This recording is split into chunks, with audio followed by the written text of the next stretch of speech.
Voilà, donc là, je vais vous présenter le PinGrow. Donc, c'est un outil d'édition de site web. Ça peut aussi servir à faire des prototypes. Et si on s'en sert bien, les prototypes peuvent servir après pour l'intégration du site lui-même.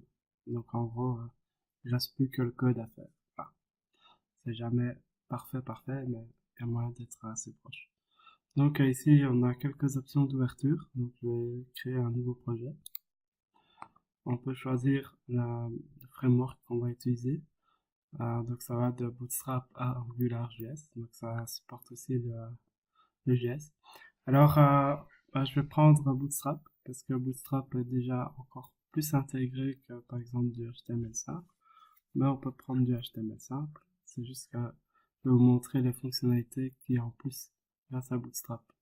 Et je vais prendre un fichier assez vide pour pas commencer avec quelque chose de complexe. Parce qu'il y a déjà des templates un peu plus complexes. Mais on va prendre du simple.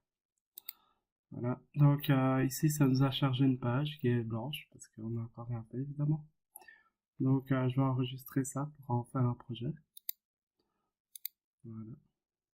Donc il va me demander où je veux mettre ça. On va le mettre dans les documents. New folder et on va appeler ça démo pg pour Pingo et pas Postgres. Voilà, donc je vais sauver ça. Hop,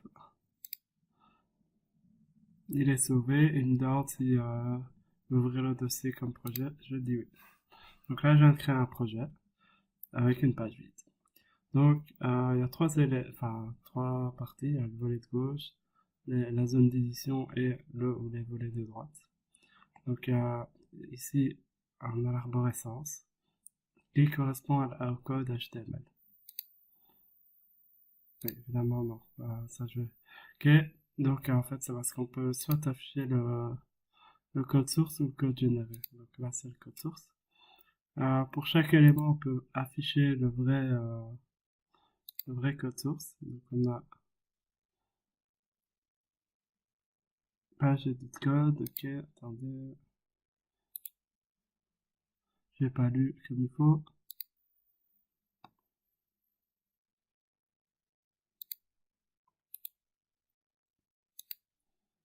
Ici, donc, ok, je vais pas le trouver comme ça. Vous voyez que je suis pas un expert bah oui, c'est là en fait ça, et je suis pas un expert de la chose. Donc, ici, nous avons un éditeur de texte où on peut taper ce qu'on veut. Donc, je peux très bien aller mettre, donc, dans le container ici, un petit div, voilà, avec un petit class, égal un row. Voilà, donc ça c'est le,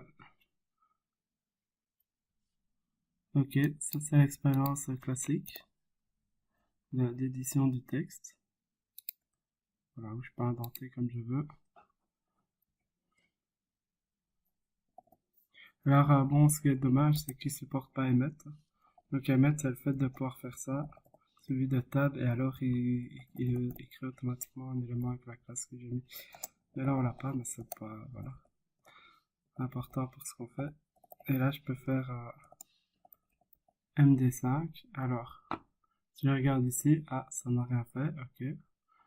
Donc à mon avis, colle MD5. Voilà, là on voit bien que ça a fonctionné. Et si je mets test ici, on a notre test qui apparaît bien sur 5 colonnes. Et alors, vous voyez que maintenant je vais repasser en mode visuel. Donc je sauve. Ici, je peux déplacer l'élément MD5. Voilà. Donc on voit que ça se met à jour ici. C'est devenu MD2. Si je drague dans l'autre sens, jusqu'au bout, ça devient MD12. Donc ça permet d'aller très vite. Donc par exemple ici, je mets MD3. Je peux aussi faire clic droit normalement. Ou s'il n'y a pas, je peux aller dans le volet là. Je clique gauche normalement sur le 3. Là, je peux choisir directement une valeur.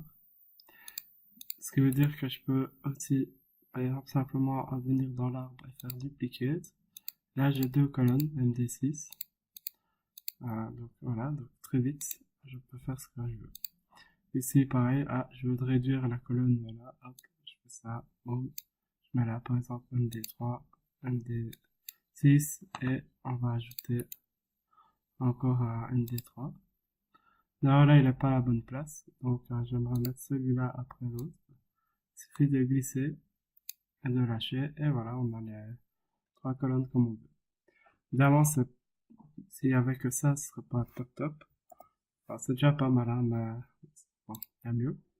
Maintenant, on va voir comment on peut éditer plusieurs vues en même temps. Donc, souvent, on fait mobile first.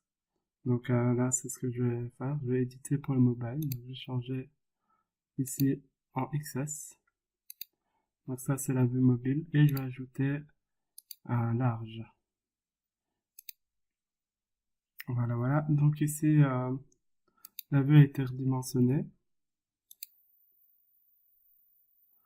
Donc voilà, c'est tout ce qu'il y a à dire.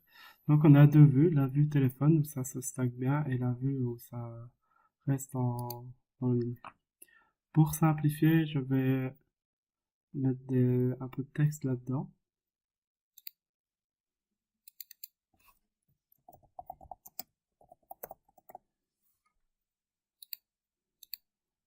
Pardon. Je vais mettre du texte en français. Toujours avec les mêmes bonnes fautes, mais au moins c'est en français.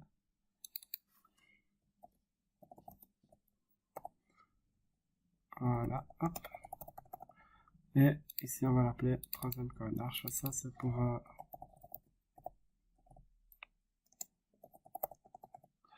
voilà, c'est pour qu'on voit bien première, deuxième, troisième.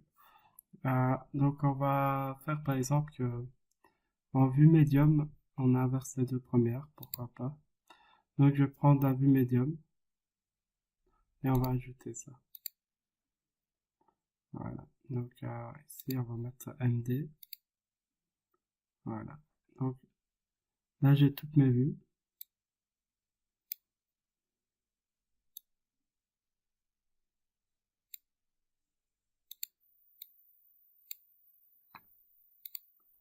Donc, XS, MD et XL. Voilà. Donc là, je mets trois vues de la page. Une vue extrêmement petite, évidemment.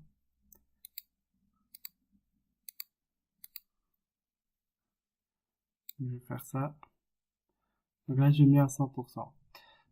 Donc, on avait dit, on va inverser les deux ici, seulement dans MD. Donc, pas dans Excel ni dans XS. Donc, on a du Bootstrap, ça simplifie un peu les choses. Puisqu'on peut aller utiliser directement les classes de Bootstrap. C'est ce que je vais faire, évidemment. Donc, ici, on a des choses pas intéressantes. Donc, après, il faut trouver la bonne section. Peut-être cibler le bon élément aussi. Donc là, je vais sur la bonne colonne. Donc ici, j'ai Bootstrap Column. Non, ça m'intéresse pas. Ah, il y a Order. Ah ben voilà, donc ici, c'est ça. Donc, j'ai dit, je vais le mettre en deuxième. Donc, je vais simplement en MD le pousser en deuxième, en premier, donc. On peut. Donc, ce que je dois faire, c'est prendre celui-là et le pousser en premier. En premier, je dis. Voilà. Donc là, j'ai inversé les deux colonnes en MD. Et je peux voir, ici, ça a été inversé aussi en Excel. Donc en Excel, on va prendre ceci. Non plus, donc ici, on a un truc pas cool là. Donc ici, maintenant, je dois prendre celle-là et la remettre en première. Donc là, on peut regarder deuxième, première, deuxième, troisième. Donc là, j'ai bien fait l'inversion que au milieu. Et j'ai vu directement les trois qui se changeaient en même temps. Donc, ça simplifie quand même les choses. Parce que on ne doit pas redimensionner le navigateur, on voit tout de suite. Et je peux faire ça. Hop, mais là, comme on a une vue gigantesque, ça se voit beaucoup moins bien, évidemment. Donc, ça m'aide pas trop. Mais bon, parfois, on veut pouvoir avoir tout bien visible. Alors, après on peut fermer les panneaux, si ça peut aider. Voilà, et là on voit mieux. Qu'est-ce qu'on peut faire encore? Donc là j'ai créé les différentes vues. Donc maintenant on va voir les templates, donc les symboles. Donc pour ça, je vais mettre ça peut-être genre en medium. Voilà. Et ouais, fit est déjà tout pris, ok. Donc on va créer des symboles. Mais d'abord, avant de faire ça, on doit créer un truc un peu plus sexy. Sinon c'est pas top top. Donc ce que je vais faire, je vais ajouter un container. Voilà, au même niveau que le body qui est là, enfin que le container qui est là. Et je vais ajouter un row. Alors là, si je sélectionne container, il me dit, ah bah, il y a possibilité de mettre une row avec une petite aide. Là, pareil, des colonnes. Hop, on a des colonnes. C'est des colonnes de 4, donc je peux en mettre 3. Voilà, j'en mettre que 2 pour l'instant, parce que je vais en créer un qui sera un template. Ici, on va rendre ça encore un peu mieux que ça. On va ajouter une petite image. Hop. Alors là, il cherche les composants Bootstrap. Alors, une image ronde, hein, parce que ça le fait. C'est la mode, c'est facile. Ok, donc ce que je vais faire, c'est cliquer là-dessus, scroller plus lentement, voilà. Donc j'ai des images rondes. Donc j'en prends une et je pourrais la dropper ici, voilà. Vraiment, il y a moyen de faire des mauvaises manips comme je viens de faire, ou utiliser l'arborescence, c'est plus facile. Donc peut-être la mettre en dessous du titre. Voilà, là j'ai créé ma petite colonne. Donc j'ai un petit titre, centré de préférence. Voilà, alors attention que, bon ici il utilise une case bootstrap, mais on peut être plus propre que ça. Donc là j'ai chaque fois titre, image, machin. Dire que ça c'est un symbole que j'aimerais réutiliser partout. Pour ça, je clique sur la colonne et il y a la petite pièce de puzzle. Cette pièce de puzzle, bah, c'est une pièce, donc c'est une pièce, voilà, une pièce du puzzle. Et je peux faire des actions. Ici, je vais choisir Define Component, donc créer un composant. Hop, et là, je vais l'appeler, par exemple, voilà. Donc, picture, image avec un titre, hein, voilà. Et ici, je peux mettre, c'est le nom qu'on veut donner dans l'éditeur. Là, ça veut dire que si je crée des instances, des copies de ça, elles seront mises à jour lorsque je voudrais mettre à jour. Voilà, ok, ça me paraît bien. Ici, on va mettre une zone éditable. Donc, on va faire, déjà, ici, on va peut-être faire aussi mettre une section. Donc, ça, on aura tous les éléments. Je vais appeler perso. Voilà. On va dire ici que cette zone est éditable. Voilà. Et l'attribut, c'est quoi? On peut pas éditer les attributs. On peut pas éditer l'image et on peut éditer le contenu du paragraphe. Voilà. C'est bien, voilà. Donc là, j'ai mon petit composant. Alors, vous voyez, il a la double flèche qui s'est mise à jour. Donc, on met à jour tout ça. Je sauve mon document. Et voilà. Donc maintenant, ici, il est marqué image avec titre. Donc, ça veut dire que je peux aller chercher dans ma liste des composants, dans perso, une image avec titre. On peut voir ça s'affiche ici. Donc, je la prends et je peux la mettre ici. Voilà. Donc là, j'ai l'image avec titre. Je reprends une et je la glisse ici. Donc là, on peut voir que j'ai créé un composant et c'est dupliqué. Maintenant, si je viens ici et que je change l'image, donc pas sûr que je puisse le faire facilement. Voyons voir.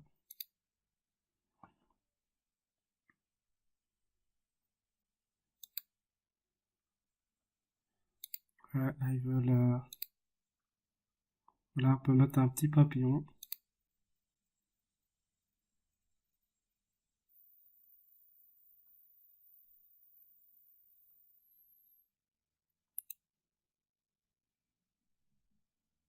Voilà, donc je vais remplacer l'image.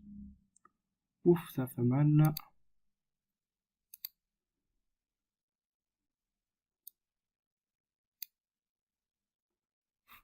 Donc là, j'ai dû faire une bêtise.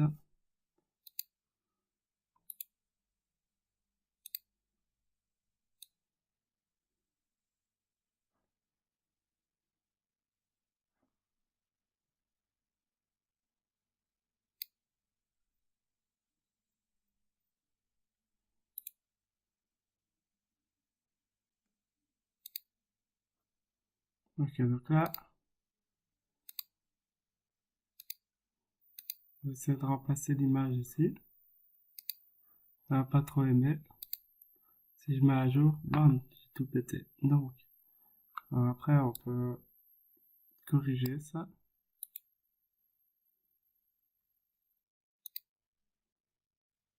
Edit texte.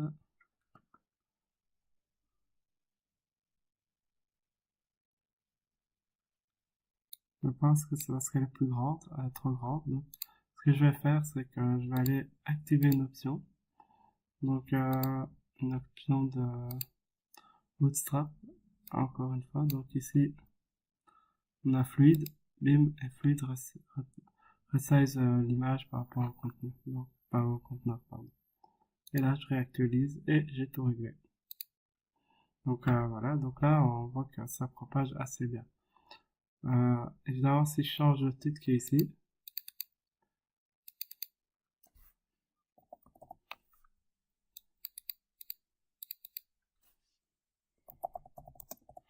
voilà, que je rafraîchis, ça se propage pas parce que le titre est un champ éditable. Tout comme le bas est un champ éditable. Donc ici, je pourrais dire, voilà, évidemment. Hop, donc si je fais ça et que j'actualise, le reste est resté puisque c'était deux champs. Donc il n'y a que l'image qui était un champ, qui n'était pas un champ justement, et qui a été mise à jour. Donc ça permet de faire rapidement des compositions. Et c'est d'ailleurs comme ça que fonctionne le reste. Donc toutes ces choses là un peu complexes, ben c'est comme ça que ça a été. Alors aussi si je clique sur un élément, donc je prends celui-là par exemple, j'ai directement image avec titre et puis j'ai ce que j'ai mis comme label. Donc je peux éditer directement à partir d'ici les propriétés importantes. Donc ici j'ajoute un point d'exclamation par exemple. Voilà, ici je vais mettre un petit 2. Voilà. Donc on peut voir qu'il y a moyen de simplifier et d'abstraire aussi les choses. Et donc on peut aller très vite dans du design complexe sans aller taper plein de code partout. Évidemment, si on fait ça, ça sera pas hyper propre. Donc il y a une moyen d'être assez propre avec le CSS aussi, c'est de créer des classes, donc des classes CSS. Alors ça, si on regarde bien, on doit avoir un fichier CSS qui traîne, petit pinceau hein, pour le style évidemment. Et là, on a Style Sheet. Si on clique, on a Style et Manage. En Manage, on peut, voilà, on voit qu'il y a déjà une feuille de style Bootstrap et une feuille de style déjà créée pour le projet. Donc, dans cette feuille de style, on peut aller mettre nos styles évidemment. Imaginons qu'on veut changer ce H3, pardon. Donc là, on sélectionne le H3. Ou pas, en fait. Voilà, pardon. Ou pas. Donc on peut taper un sélecteur et automatiquement, il montre ce qui a été sélectionné. Là, faut pas oublier qu'on a toujours l'option d'avoir plusieurs vues en même temps. Voilà, donc là, il montre ce qui a... Ouais, il montre plus. Voilà, là, il montre ce qui a été sélectionné dans toutes les vues. Et il dit, voilà, je vais l'écrire dans style.css. Par défaut, il prend style.css.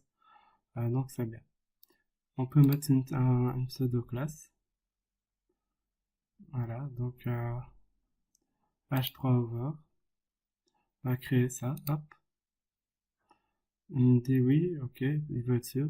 Donc je dis oui, c'est bien là. C'est la première règle hein, qu'on crée. Et là, on peut par exemple dire, ah bah je vais mettre le fond en une certaine couleur.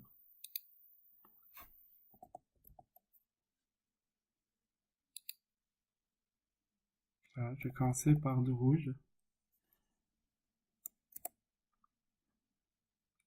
Voilà, alors Là, évidemment, ah oui.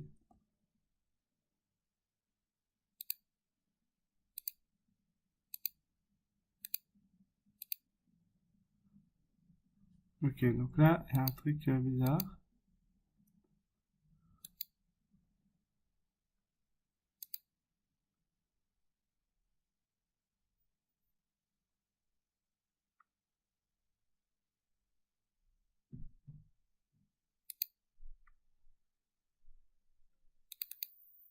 À mon avis, je dois taper moi-même.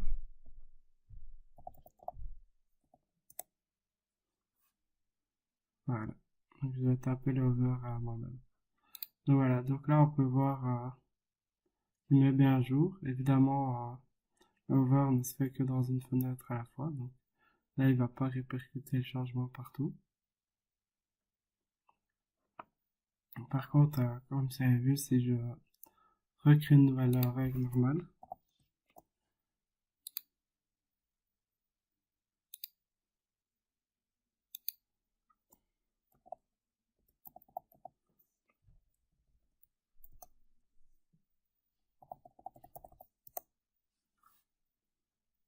voilà, donc ça devient yellow, rouge quand je passe, mais c'est yellow, donc jaune quand je passe pas dessus.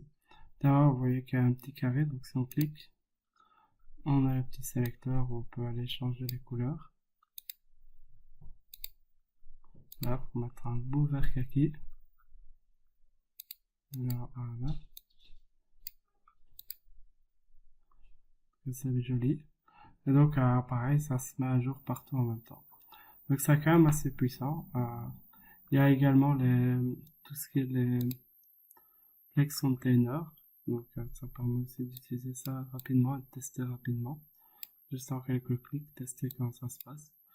Donc, par exemple, si je mets hop, je vais mettre une row en plus, enfin un div. Donc, surtout pas ça. Donc, je vais utiliser ça alors. Donc, ça, c'est pour des points d'insertion avant, après le body, au début et à la fin du body. Donc, je vais mettre à la fin. Donc là, il me met là où il va mettre ce que je veux mettre. Je vais simplement taper div. Non, j'ai ouvert un navigateur à l'extérieur. Donc, ah bah voilà, donc là, je peux prendre du pug. Donc c'est bien. Et donc, hop, j'insère mon div. Dans ce div, je vais mettre encore un div.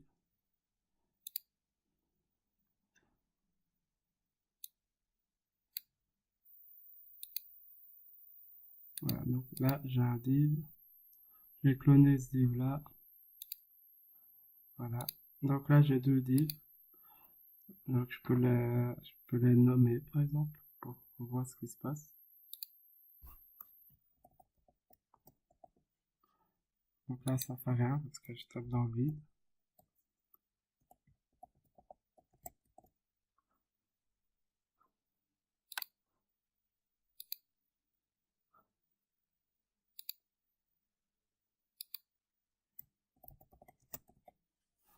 Voilà, donc là, je mets deux divs l'un en dessous de l'autre. Ce que je vais faire, c'est que je vais utiliser la flexbox. Donc, je vais dire que lui, c'est un flex container. Donc, déjà, il faut activer que c'est un flex container. Donc, pour ça,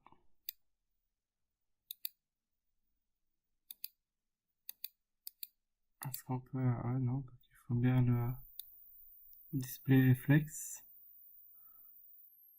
Après, parfois, tout est pas l'un à côté de l'autre, évidemment.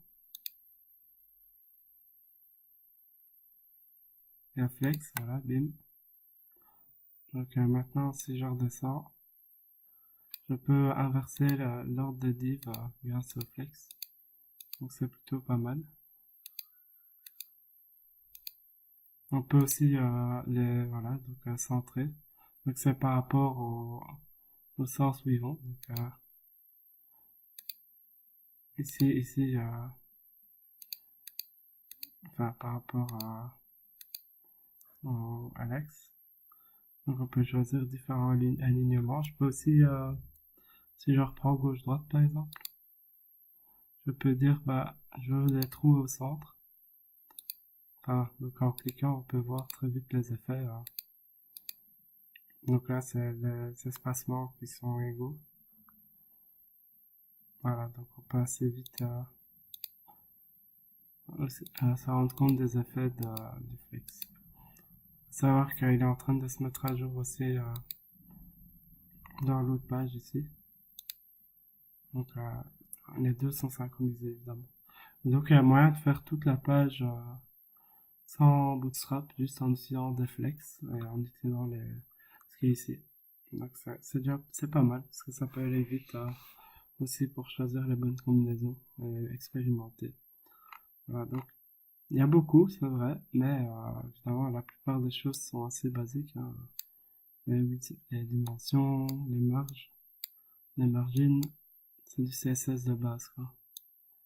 La position, enfin bref, je suis en train de lire simplement ce qui est marqué, donc c'est vraiment pas très compliqué, hein, les fonts, les transformations, comment le fond il est géré, le flex, qui est un peu plus compliqué, et le box shadow, ça c'est toujours un truc assez sympa.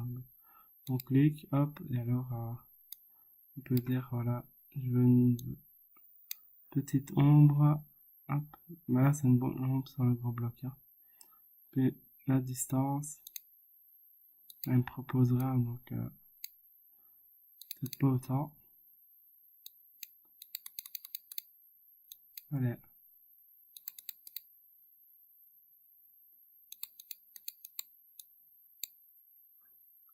Voilà, petite ombre assez discrète. Un petit blur. Et puis je connais pas voilà, tous les attributs. Il y a moyen de faire des trucs sympas.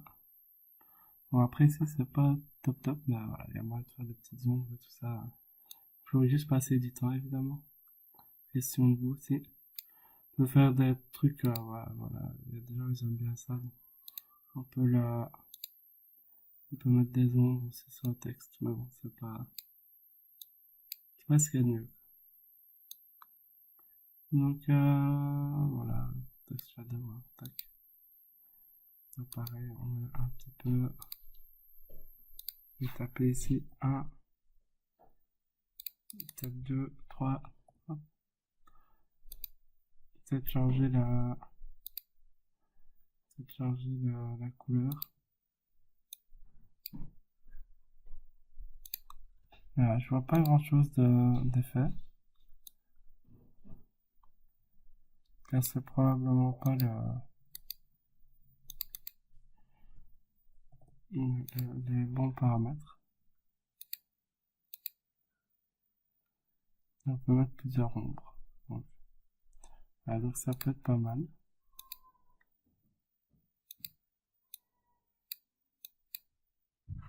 Ah bref, là je chipote pour rien.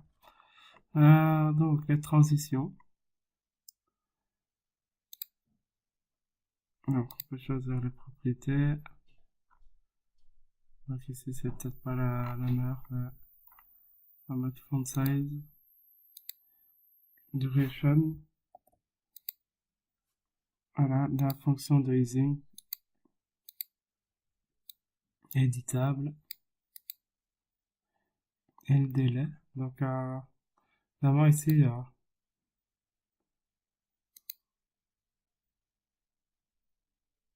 c'est le temps qu'il met pour changer de taille.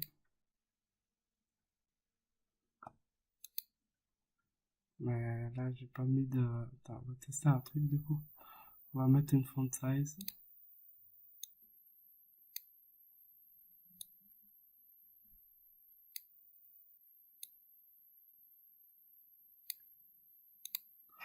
Il y a des clés ici pour aller directement mettre 16 pixels. Ok. 24 alors. Ah oui, oui. Alors là, bah, je suis en train d'essayer de changer À mon avis, il n'aime pas ça. Essayons ici.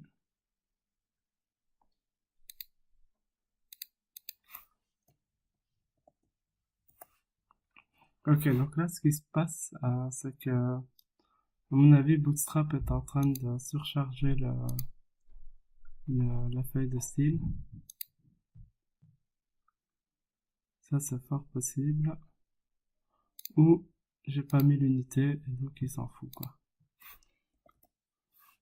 Voilà, donc c'est plutôt j'ai pas mis l'unité, donc il s'en fout. Ce qui est logique, parce qu'on reste avec du CSS, ça, ça va savoir.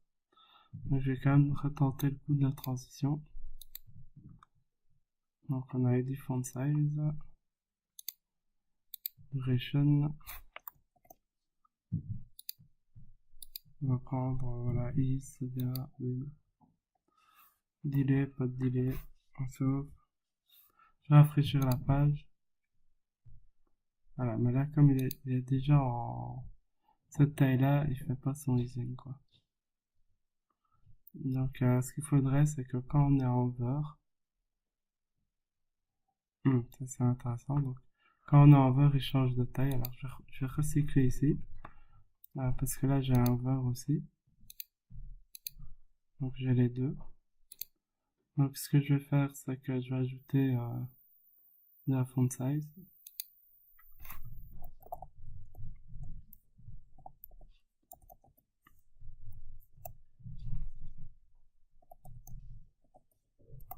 Hmm, 12, c'est peut-être un peu petit.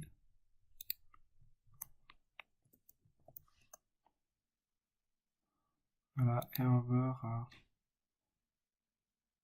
on va mettre de la font size beaucoup plus grande.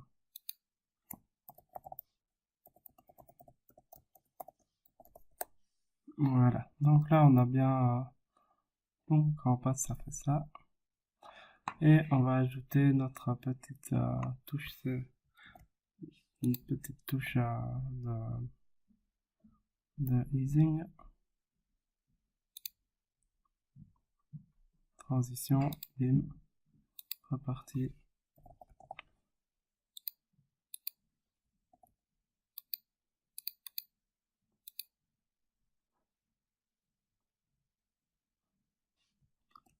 Voilà, pas très impressionnant.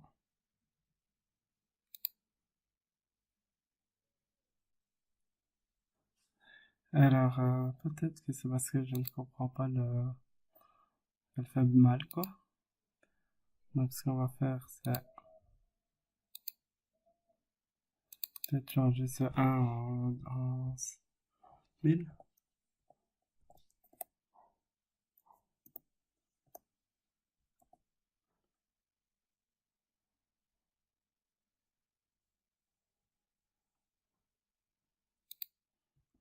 Ça ne marche pas mieux.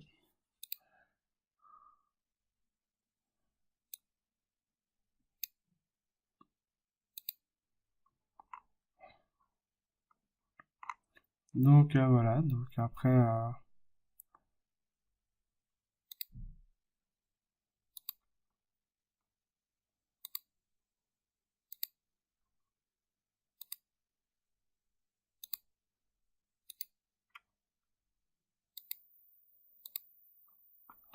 ok, donc là, je vais vite regarder les transitions.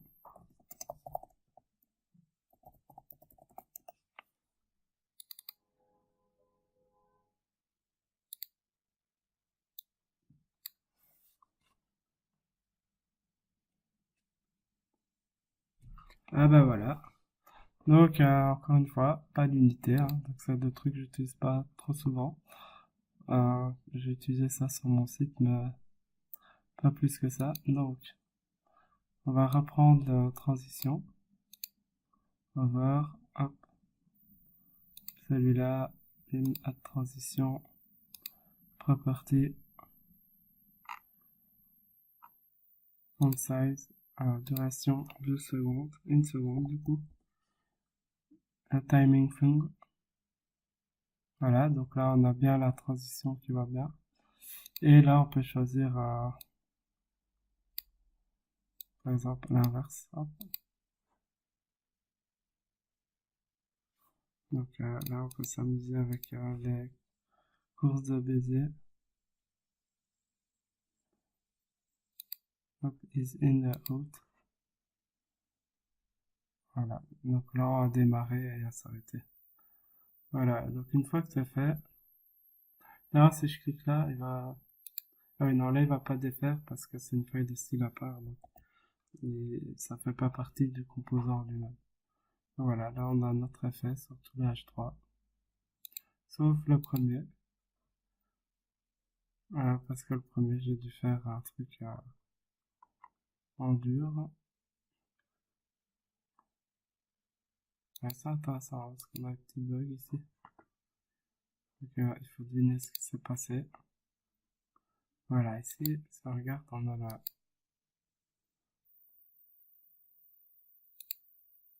Voilà, donc j'avais forcé l'élément en over. En fait, c'est pour ça qu'il restait en over. Voilà, donc si je fais ça, je peux travailler sur l'élément et il restera en over. Ça peut être également très utile. Et voilà, donc c'est à peu près le tour de Wingrow.